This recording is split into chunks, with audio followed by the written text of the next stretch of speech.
5 अगस्त 2019 को जब हिंदुस्तान ने आर्टिकल 370 को एब्रोगेट किया तो पाक ने हालांकि रस्मी तौर पर एहतजाज ज़रूर किया, पर जिस शदीद रिएक्शन की तवक्को थी वैसा कुछ नहीं हुआ।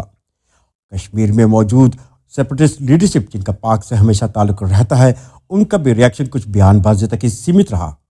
यही नहीं, JNK से गुजरती हुई लाइन ऑफ एक्चुअल कंट्रोल जो कुछ अरसा पहले तक काफ़ी गोलाबारी का शिकार रहती थी, वह भी शांत रही। काफ़ी सिक्योरिटी एनालिस्ट का ये मानना है कि इस कदम उठाने से पहले दोनों मुल्कों के बीच कुछ बातचीत जरूर हुई होगी। अगर दूसरे लफ्ज़ों में कहें तो इस कदम को लेकर तब के पाक के फौज के सदर जनरल बाजवा ने हरी झंडी जरूर दिखाई होगी। 2019 से लेकर अब तक JNK में टेररिस्ट वायलेंस में 70% कमी आई है। ये डेटा है इंडिया की होम मिनिस्ट्री का। ये काफ़ी इंपॉर्टेंट है, वह इसलिए क्योंकि JNK में जितने भी टेररिस्ट ग्रुप ऑपरेट करते हैं उनका कंट्रोल डायरेक्टली या इनडायरेक्टली पाक फौज के पास रहता है। जमीन का इस्तेमाल आतंकवाद का खतरनाक कारोबार चलाने में किया जा रहा है। यह बात आज मैं खुलकर कहना चाहता हूँ। वहाँ आज भी आतंकवादियों के लिए ट्रेनिंग कैंप चलाए जा रहे हैं। सीमा से सटे हुए इलाकों में लॉन्च पैड बने हुए हैं, इसकी पक्की जानकारी है। भारत सरकार को सब पता चल रहा है।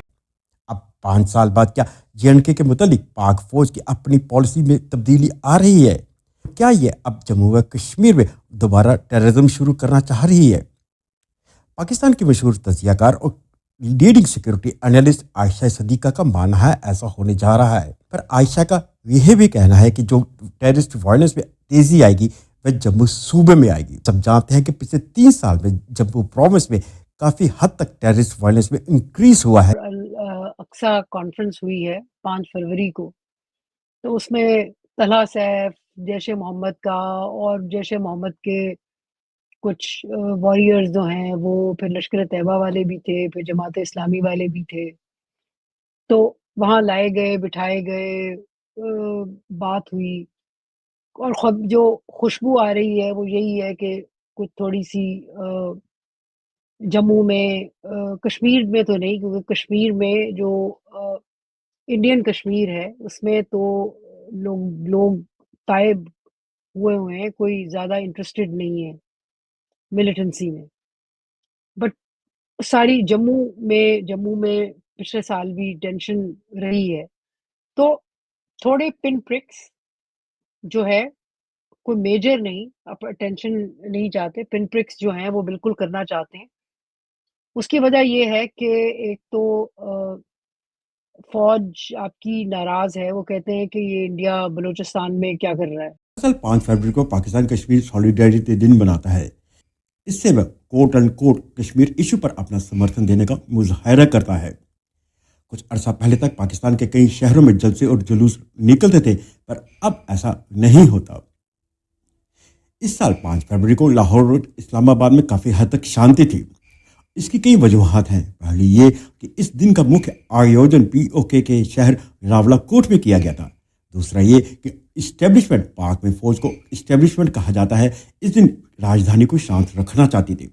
दरअसल पिछले साल इमरान खान की पार्टी PTI द्वारा एहतजाज करने पर इस्लामाबाद में जिंदगी बुरी तरह प्रभावित हुई थी, इसलिए इस्टेब्लिशमेंट ऐसा कोई वाकया दोहराना नहीं चाहती थी।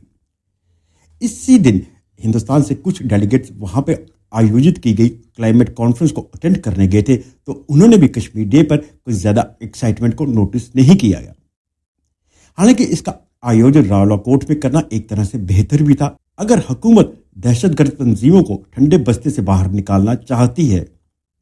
पिछले कुछ अरसे से कई दहशतगर्द तंजीमें, जिनमें जमायत इस्लामी, जैश ए मोहम्मद और लश्कर तैयबा शामिल हैं, पाकिस्तान सरकार की गवर्नेंस के खिलाफ प्रोटेस्ट करती आ रही हैं। ये सभी टेररिस्ट तंजीमें कश्मीर में काफ़ी अरसे तक ऑपरेट करती आ रही हैं। 5 फरवरी के आयोजनों से इन्होंने अपनी कॉन्स्टिट्यूंसी को यह संदेश दिया है कि हुकूमत ने उन्हें एक बड़े शो करने की हरी झंडी दे दी है। अब इस बड़े शो के कई मायने हैं। 5 अगस्त 2019 को जब आर्टिकल 370 को एब्रोगेट किया और जम्मू व कश्मीर की हुकूमत मोदी सरकार ने अपने हाथ में ली थी, तब से लेकर अब तक फरवरी 14, 2019 वाला कोई टेररिस्ट वाकया नहीं हुआ है। दरअसल उस दिन कश्मीर के शहर पुलवामा में एक टेररिस्ट अटैक में 40 CRPF पर्सनल मारे गए थे। दोनों मुल्कों के रिश्ते काफ़ी ख़राब हुए और इंडिया ने एयर स्ट्राइक भी की थी, क्योंकि पाकिस्तान काफ़ी लंबे अरसे तक फाइनेंशियल एक्शन टास्क फोर्स के राडार पे था, इसलिए वह टेररिस्ट ऑर्गेनाइजेशन को खुलेआम समर्थन देने से कतराता था। authorities can more effectively tackle money laundering and funding of terrorist groups. पर अब इस तरह के प्रोग्राम का आयोजन कर इस्टेब्लिशमेंट ने पर्दा उठाकर यह संदेश दिया है कि वह JNK में दहशतगर्दी फिर दोबारा शुरू करना चाहती है या उसका संदेश दे रही है। पाकिस्तान का यह मानना है कि हिंदुस्तान बलूचिस्तान के मामले में दखलंदाजी कर रहा है। वहाँ के कई हलकों में यह भी माना जाता है कि बलूचिस्तान में ऑपरेट कर रहे टेररिस्ट ग्रुप को हिंदुस्तान का समर्थन प्राप्त है। 2024 में बलूचिस्तान लिबरेशन आर्मी द्वारा पाकिस्तान में किए गए हमले में 2025 लोग मारे गए थे। ये फिगर TTP के हमले में मारे गए लोगों के बराबर है। 15 अगस्त 2016 को इंडिपेंडेंस डे एड्रेस में प्राइम मिनिस्टर नरेंद्र मोदी ने बलूचिस्तान का जिक्र किया था। बलूचिस्तान का मुद्दा इतने बड़े प्लेटफॉर्म पर हिंदुस्तान ने पहली बार उठाया था। पिछले कुछ दिनों से बलूचिस्तान के लोगों ने, गिलगिट के लोगों ने, पाक ऑक्युपाइड कश्मीर के लोगों ने, वहां के नागरिकों ने जिस प्रकार से मुझे बहुत बहुत धन्यवाद दिया है, जिस प्रकार से मेरा आभार व्यक्त किया है, तब से लेकर अब तक बलूचिस्तान में हालात काफी खराब हुए हैं। कई हलकों में यह माना जा रहा है कि पाकिस्तान कश्मीर में टेररिज्म को शुरू कर हिंदुस्तान को बलूचिस्तान के मुद्दे पर बातचीत के लिए मजबूर करना चाहता है। ऐसा कदम पाकिस्तान के farmer army chief general Bajwa की हिंदुस्तान के प्रति पॉलिसी को बिल्कुल उलट होगा। ऐसा नहीं है कि current army chief general Asim Munir Hindustan के प्रति ट्रेडिशनली कड़ा रुख रखते हैं। बात दरअसल असल ये है कि इमरान खान पाकिस्तान में एक कल्ट फिगर के तौर पर उभरे हैं और उन्होंने फौज के खिलाफ महाज खोल दिया है। इसको लेकर उन्हें न सिर्फ आम शहरियों से बल्कि फौज के भीतर से भी समर्थन मिल रहा है।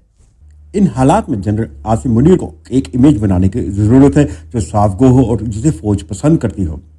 हालांकि उनका पूरे मुल्क पर कंट्रोल है, जिनमें जुडिशरी, ब्यूरोक्रेसी, मीडिया और पॉलिटिकल सिस्टम शामिल है, पर उनको वो मकबूलियत प्राप्त नहीं हुई है जिनकी उन्हें उम्मीद थी। आर्मी के जनरल हेडक्वार्टर ने रिटायर्ड आर्मी पर्सनल को एक रूल बुक भेजी है जिसमें इस बात का हवाला दिया है कि अगर वे इमरान खान का समर्थन करते हैं या जनरल आसिम मुनीर की मुखालफत करते हैं तो उनके खिलाफ सख्त कार्रवाई हो सकती है। वहीं सर्विंग आर्मी पर्सनल को अहम सिविलियन पोजीशन और जमीन देकर आसिम मुनीर का समर्थक बनाया जा रहा है। पर लोगों का मानना है कि इन सब हथखंडों के बावजूद आर्मी चीफ को पूरा कंट्रोल नहीं हो पाया है। कई लोगों का कहना है कि दरअसल पिछले 2 साल में आर्मी चीफ को सबसे ज्यादा खतरा फौज के भीतर से आया है। यह खतरा और बड़ा बन सकता, 5 साल की एक और एक्सटेंशन मांगने जाएंगे। अब चूंकि कश्मीर इशू में अब वो अट्रैक्शन नहीं रही है, इसलिए हुकूमत ने इसे गाजा और पैलेस्टाइन के मुद्दे के साथ जोड़ दिया है। हालांकि ये अलग बात है कि पाकिस्तान में खुद हुकूमत ने बड़े पैमाने पर प्रो पैलेस्टाइन मुजाहरे नहीं होने दिए थे। रावलाकोट में जो प्रोग्राम होता है वो सिर्फ कश्मीर इशू पर ही नहीं था, बल्कि इसमें हमास और ईरान के प्रतिनिधि भी शामिल थे। पर इसका ये मतलब नहीं है कि हमास के टेररिस्ट को कश्मीर में भेजा जाएगा। बात असल में यह है कि पाकिस्तान गजा में चल रहे युद्ध में होस्टेज क्राइसिस को खत्म करने के लिए यूएस की मदद करना चाहता है। हमास ने कुछ दिन पहले ये दावा किया था जिन 15 पैलेस्टीनियन को डील के तहत रिहा किया गया था उन्हें पाकिस्तान ने अपनाया है। हालांकि पाकिस्तान ने ऑफिशियली इसको डिनाई किया गया था। पाकिस्तान इन जस्टिस और मनूवर से मिडिल ईस्ट क्राइसिस में एक मीडिएशन का रोल चाहता है। इससे उसकी मुस्लिम वर्ल्ड में इमेज बेहतर होगी। अगर ऐसा होता है तो इसका सेहरा जनरल आसिम मुनीर को जाएगा।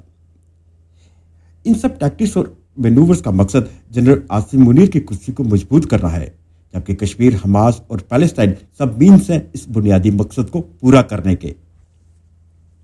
इन सब के बीच इस बात को भूलना नहीं चाहिए कि इन सब हथकंडों से पाकिस्तान में टेररिज्म और मजबूत हो सकता है, वह भी उस समय जब मुल्क TTP के हमलों की आग झेल रहा है।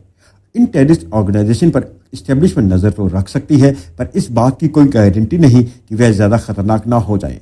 2002 में former president general Parvez Musharraf पर किया गया हमला इस बात की निशानदेही करता है। वहीं इस बात को भी यकीनी तौर पर नहीं कहा जा सकता कि इन सब हथकंडों से हिंदुस्तान को बातचीत के लिए मजबूर किया जा सकता है। With reference to Pakistan, Hindustan को चलाने के तरीके 10 साल से ताला लगा दिया।